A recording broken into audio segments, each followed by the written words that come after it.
Hi, everyone. Welcome to this week's Red Letters podcast. As you know it, we are everyday people exploring topics that can be life transforming while delivering a message of hope. Today, we are going to be discussing the Greatest Commandment.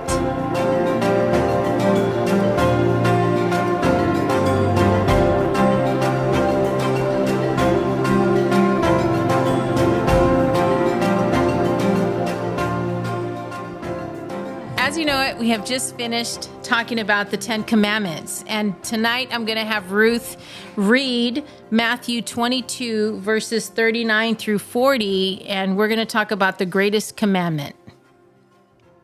Matthew 22, verse 34 through 40. It says, "But when the Pharisees heard that he had silenced the Sadducees with his reply, they met together to question him again. One of them, an expert in religious law, tried to trap him with this question. 'Teacher, which is the most important commandment in the law of Moses?' Jesus replied, 'You must love the Lord your God with all your heart, all your soul, and all your mind.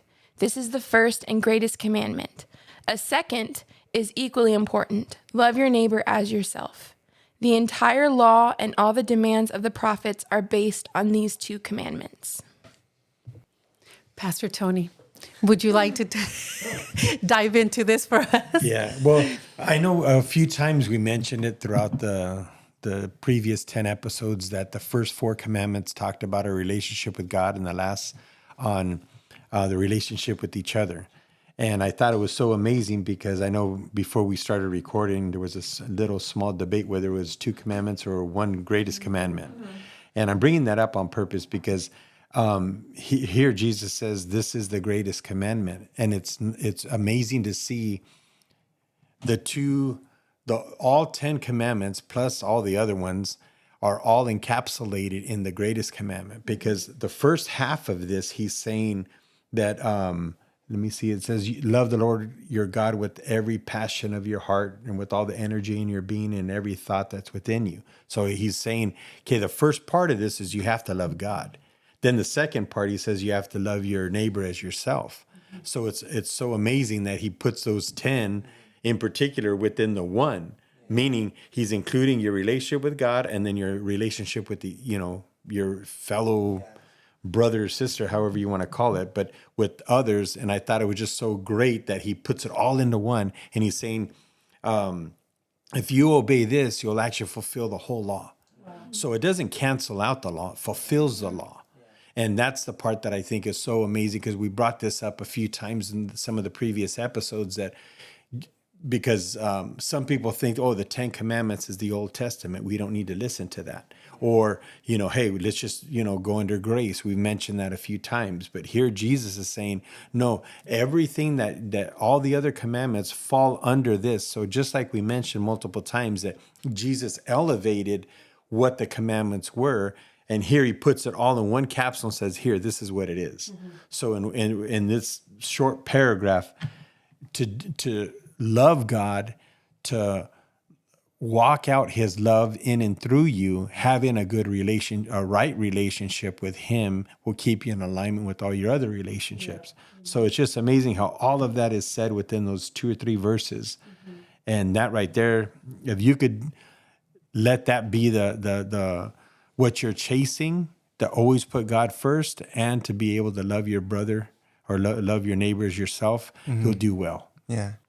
Well, I think it's because you love God. Yeah. You'll be able to love the neighbor. And if you can do those 2 things, then you won't disobey any of the other commandments. Exactly. Yeah. And I think, good. yeah, because it's not a coincidence he puts God first, and then the neighbors, you loving your neighbor as yourself won't help you love God anymore. But if you love God with your whole heart, mind, soul, you can love your neighbor as yourself. Yeah. It's only through God.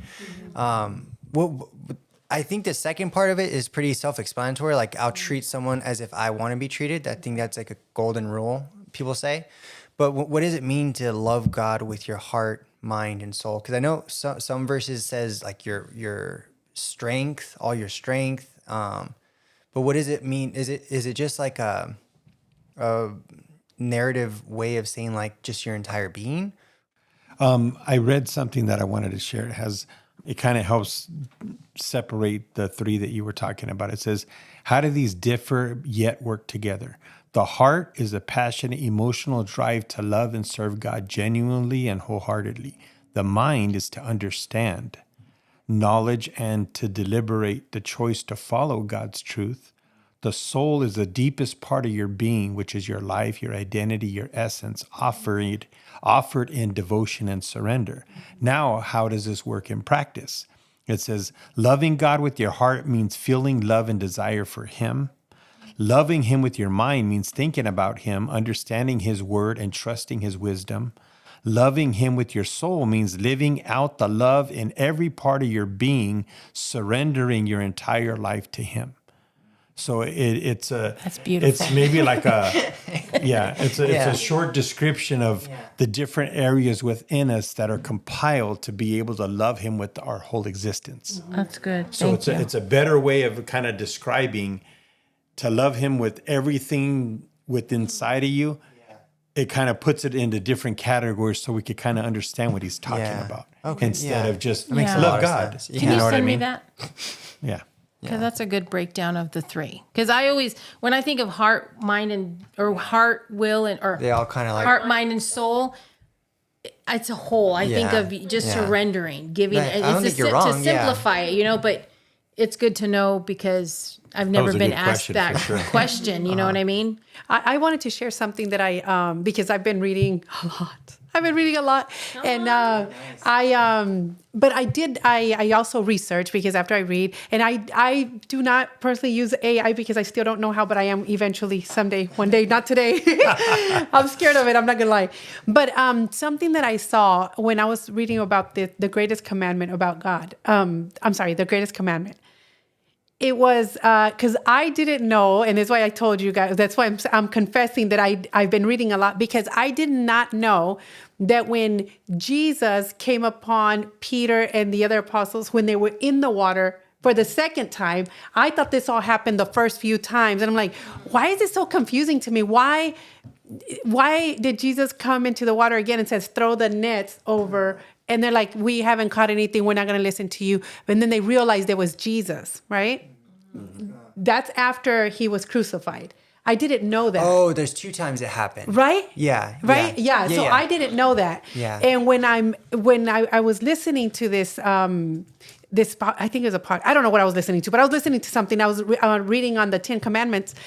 And it said that, and this like, it really broke my heart because it said that the apostles, after Jesus had been taken up, had decided, we're just going to go back to our lives. We're just, we walked 3 years with him, but now what do we do? Like, what do we do? They question themselves and they're like, well, Peter said, I'm going to go back fishing. Yeah. So he goes back and some of the apostles follow him.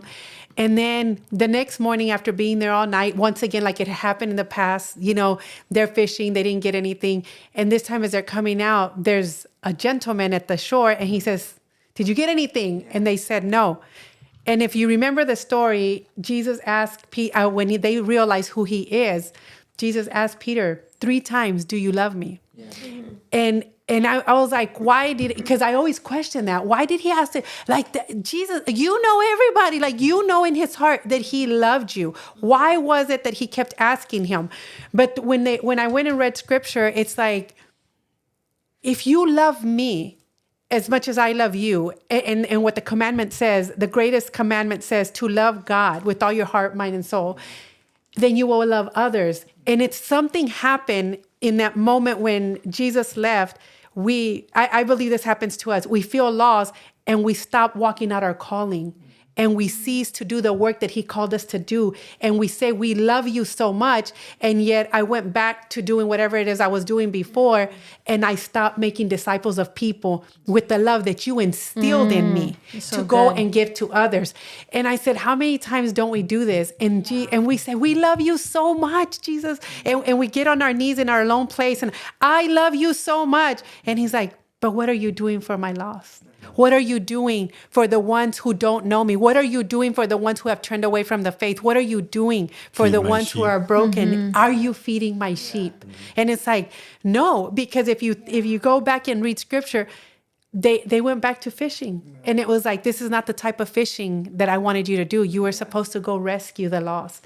And when I see them, like how much, this is how it broke it down to me in my head. He loved me so much that when he came back, he went to reteach what I had already taught you, to do it so you could actually get it done. I love that. That's for so my good. people, Yeah. because I didn't want one of them lost. And I was like, if it hadn't been for him coming back the second time, meeting Peter there, I would not be where I am today. I would not, my family would not be where they are today. And many listeners will not be where they are, because it was him coming back and saying, I love you so much. Can you just go out and love the way I love you? And yeah, so to me, revelation has been coming so much. I'm like, I shared with the group, I'm reading another book in the Bible that I'm not understanding, but reading this, it's like, God just like opens up your heart. It's like, this is how much I love you, Mary. Now I need you to love others the same way. And it's like, what do? You just talk about God. You share the gospel. You share who he is. Your life is a representation of how he saved you. And you keep doing that. And sometimes we don't have to say anything. It's by looking at your life. It's like, really, she lived that life and now this is who she is. Only God. Only God. And that's how his love, it goes from me to other people. So I just wanted to share that. I'm so glad you brought that up, because I was just thinking about something else just to add to what you're saying. Is that here, the greatest commandment saying to love God and then love your neighbor. But with that scenario, that story that you were sharing with Jesus asking Peter 3 different times, there's different, I know we've mentioned this on another podcast, there's different types of loves. There's the agape that my wife was sharing earlier, the unconditional love. And then there's another one called philo, meaning like a friendship kind of love. But when Jesus was asking Peter, Jesus said, and I'm going to use the definition instead of the word, love. So Jesus says, Peter, do you agape me? Do you love me unconditional? And he turned around and said, yes, Lord, I love you like a friend. Peter, do you unconditionally love me? Yes, Lord, I love you like a friend. And it wasn't until the third time when Jesus said, do you love me, Peter, unconditionally? And he said, yes, Lord, I do love you unconditionally. Then go feed my sheep. That friendship love couldn't do that. No. That's what Jesus was trying to get in his head. Yeah. And he had to get him to realize that that's why he got frustrated. But at the same time, he pulled it out of Peter to understand agape is what you're supposed to be chasing. Yeah. Not the friendship. You could be a good friend and not be a good brother, because you could tell people what they want to hear. Right. But he's saying, I need you to love my sheep unconditionally. That's why after he says, go feed my sheep. Okay, now you understand how to feed them properly. So without the conditions, you have to just go and love, just like you mentioned earlier, love the way that I did. Because the first two reactions that you gave me, you're just going to have a limited type of love that's going to have a barrier. Well, not only that, he wouldn't have been able to go as far as he did when they martyred him. Yeah. He would have turned away, I believe. Who? If he was Peter, he would have turned away when it got to that point, because he was loving at a human level. He wasn't loving at that agape. Hearing about the stories about like the martyrs, like it's only the love of God that only took them through that or carried them through that. And he was the one that he said, I was so unworthy to be crucified that he was crucified upside down. Yeah, that was good. Yeah. I'm glad you brought that story up, because I was thinking about that. Man, that's so true. Well, I think too that talking about God's agape love too is loving him, loving no matter what the circumstance is, good or bad. If you're going through something tough, and I think it's easier said than done, but I think that's where it says that's what real abiding is when you're abiding in that love. It's where you find your identity, your security, who you are is in God's love. And I think that, and I was thinking about this, talking to someone a while back, and I was thinking about like, even going back to when my childhood growing up my root of my depression was nobody loves me. Yeah. And not feeling loved. And I think a lot of us go through that one time or another, that you don't feel loved, or you want to feel like you belong, or you want to feel loved. And I think that And that's why we turn around and look for other ways we put find our identity in. You know what I mean? Whereas if we would fix our eyes on God and his love, that's what reveals to us who we truly are. And that's why some people say, oh, I'm a daughter of God or I'm a son of God. But do you really believe that you are? Do you, because the fruit is a reflection of his love in us. Exactly. And when we don't react, or we don't, how do you say, when people don't see those fruits, then how could we say we have the love of God? You know what I mean? Because it's a manifestation of that love that we have. It's not just something that we practice or that we work towards. I believe it's something that we choose to walk in daily in that love, no matter what. And I think it goes back to, your mindset of like, Lord, I'm choosing to set myself aside so that your love can always be in me or working in me. And that's where that abiding comes in, where you're walking daily, moment by moment in that love. Right. And for those, if there's a listener out there that says, I don't know what this type of love is, and I don't know where to even find it or how to even start with believing that this love exists, I would say, go read the Gospels. Go read the Gospels and ask Holy Spirit to guide you, because you will feel a peace that man can't give you. Like I'm being honest, and because I went through this, I was like, I don't believe this love. I don't believe it even exists. But it was reading and getting into that alone place with God that something started to shift from within me. And it wasn't overnight. I would love to say like it happened overnight or after a week or 2 weeks or 2 years, but it didn't happen that way. It took many, many years. And I'll say it because I've said it. I think it's funny. God pulling my ear, because I was like, I don't understand this. And I would feel that tug, and it's like, just get back into this place and allowing God to show you who he is. I have to share this really quick. I saw a video on, I don't remember what it was on, but it was a cat, and there was a feral cat. You guys know what a feral cat is, right? Yeah, they're mean and they want to scratch you. And it was a tiny cat, and the caption said the cat had been abused by their previous owner, but this mommy cat knew what to do. So this is how I feel that God's love is. And I'm illustrating with the cat because I think it was such a beautiful illustration. And I said, this is my life meeting God. So the big cat comes in to the territory where the baby cat is, because they want to introduce her. And the little cat is just like, she's being mean and trying to push her away. And the big cat never does anything. She's just there. She's just still. And in this over, they're showing like the lapse in time, and the little cat is like constantly like, trying to push her away, and the cat just stays there. And she comes in and she makes herself comfortable, but she never bites, she never scratches, she never like reacts. She just stays there. And I believe this is how his perfect love is. I'm just gonna stay here until you're ready. I'm just going to sit right here until you're ready, and you cry and you have your tantrums and you yell, you cuss, you do whatever it is that you knew how to do, but you know that he's there. Yeah. And then eventually something within you starts to change and shift. It's like, wow, he does love me. Not because of your tantrums, not because you cussed and he didn't say anything, but because he remained God still in his presence. And he never withdrew his presence from you because you were having a tantrum or you were being you. He stayed there until he saw, okay, now I can love her a little more. And that's how I see God in my life. And I believe that's how much he loves us and wants us to love others. Be patient, sit there. Just be that ear for them, because right now that's all they need. And eventually they'll come around with God's love, but they have to be introduced to that love by somebody. So I just wanted to share. Yeah, good. I love that analogy. The little cat. The little cat, yes. I know we can identify who we need to love first and foremost, which is God. Then it says your neighbor. But I think it would be unfair for us to not mention who our neighbor is. Why I say that? Because there's a lawyer that turned around and came up to Jesus and says, okay, let me go back where it says. It says, what do I need to do to fulfill the law of Moses? And he turned around and reiterated the same great commandment to, love God and then love your neighbor. And then he turns around, questions Jesus and says, so who's my neighbor?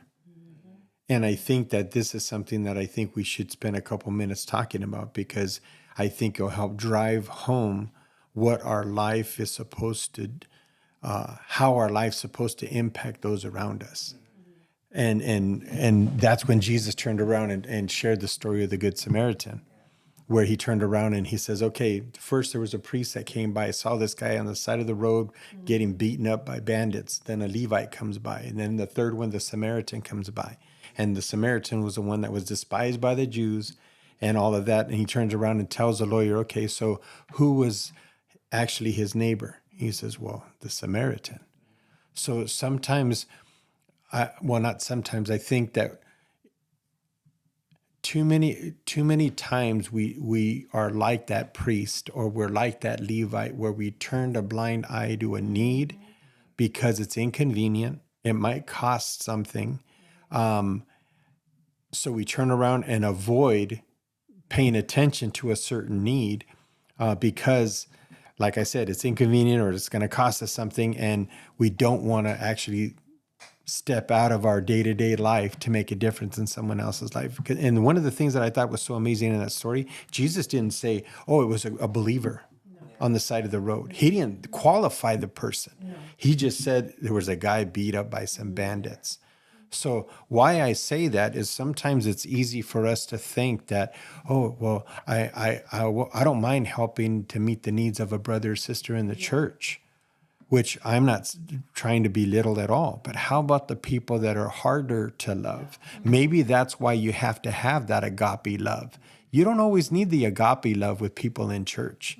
You know, you do maybe from time to time, maybe a character, personality conflict or something like that. But in general, you probably need the love of God more reaching out to those that are unchurched, that don't know God, that will probably smart mouth you if you say you didn't have $1 to spare when they're putting their hand out. Because this just happened to me the other day. I was walking by. A guy was walking by asking for money. I go, no, I don't have any at the moment. And he turned, started cussing me out. He's walking by. I'm like, man, really? But I'm saying that because we could let our heart get hard and calloused and, oh, this guy doesn't qualify for my help.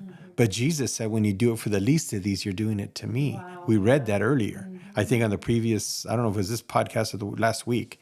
But I think we need to turn around and try to not go through life with blinders, because our life can make a whole lot more impact in other people's life if we turn around and pay attention. And I'm saying that because that's really how people experience the love of God, when somebody's willing to reach out and love them when they know themselves they might be unlovable, and they're expecting to get the resistance of you looking away and acting like you don't care. So I don't know. I just wanted to bring that up because I think that's important, because what does that look like for the coworker that you work with? What does it look like for the family member that when you know that they're going to show up and you try to avoid the same time they're going to be there because you don't want to participate? Yeah. Really, that's not loving our neighbor. We have to somehow get out of ourselves and let the love of God consume us to the point that we can be uncomfortable and love somebody where they're at. And I'm not saying to be a doormat to where you're always getting ridiculed, but I think there's a big gray area that we just don't want to participate in hopes to reach somebody. Well, I think that comes because we're not willing to fully surrender. We want to pick and choose who we want to love. We want to pick and choose what we want to do and what we think is right to do, but we don't want to fully surrender. And I think when you have the love of God in you, it's not something you think about, or you don't think it. In other words, you're not looking at the situations like, I really don't want to, but I'm going to, because that's you're showing already, exposing your heart posture towards that other person by how you're reacting to that other person. Because I believe the love of Christ, when it comes forth, you're not thinking about, I believe you're not thinking about, oh, okay, I'm going to do this, whatever. I believe that his love brings that compassion that it is. And I have to say it's a supernatural love, because when you're really walking in that, you're not thinking about yourself at all. And you're not thinking about the inconvenience. And you're not thinking about, I'm going to have to go out of my way to do this. I'm going to have to do that. You do it because you want to do it. You're like, there's something inside of you driving you. I really want to do this. I think because I really I think it's when you experience that love for yourself, and it's just something that overflows. And it just reminds me of, like, I think Psalms 23 again, it talks about my cup runs over because God is so good to me. I can't help but be good to others. And then when you see yourself for who you are, like a sinner, and like if you see yourself lowly and like, I'm no better than the person on the side of the road that needs help, or a car broken down, like, what if I was broken down on the side of the road and no one stopped to tell me? Like, I would want to be the person that, like, hey, I'm going to help you out because I would want someone to help me out. And I was thinking about that the other day, like almost like a good Samaritan, like where, not that they were beaten almost on the like side. a pay it forward kind of thing. Kind of. I know that's a term that's used now. So I was thinking about, like, because one of Jess's cousins had posted a video of her boyfriend going out and helping a guy broken down on the side of the road, and he's like, I think he's a firefighter. Shout out Eddie, and he was helping someone on his day off, and I was like, I don't remember the last time I ever pulled over the side of the road when I saw a car broken down. If I just saw one car and I know they're broken down, their hood's open, but like, how many people do we drive by that are on the side of the road, or like the homeless person that needs a couple bucks for food or something? And I think it just goes back to, like, if you're filled, you'll be overfilled, and to a point of like overflowing. And so I think, of course, there are times where we take our will in our own hands and we pick and choose. But I think once you're actually fully enveloped in God's love, then it just automatically comes out.